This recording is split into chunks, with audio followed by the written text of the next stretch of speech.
That doesn't necessarily mean you won't be required to get one. Will you or won't you? Something many people are discussing as the COVID-19 vaccine gets closer to approval. But will your job make the choice for you? If you work in a place that has a lot of high-risk people or no high-risk people, the fact is in Utah, the employer can still make it a condition of your employment. The Utah Labor Commission says there are no statutes or rules regarding a requirement of vaccines by employers. This isn't new. For example, healthcare workers with the University of Utah Health are required to get a flu shot. Spencer Phillips, an employment lawyer, says he's anticipating many more companies wanting to require a COVID-19 vaccination. I think that once the vaccine becomes widely available, I expect that lots of private employers will be requiring their employees to take the vaccine. Phillips says while employers can require employees to get vaccinated, there must be exceptions.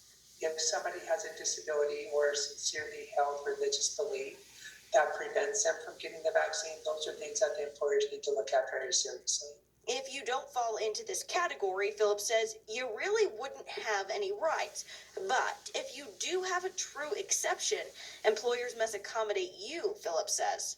It isn't just a no and that's the end of the story. The employer has an obligation to then look at accommodations. Maybe we can physically distance in the workplace. Maybe you can continue remote working.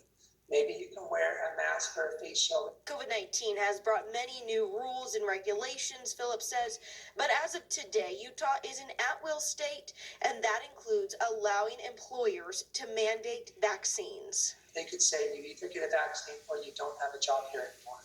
Phillips says we won't know just how many companies plan to mandate a vaccine until we have a better idea of when this will be available to everyone. He does say, though, companies are already discussing this. In Salt Lake City, Sydney Glenn, Fox 13 News, Utah.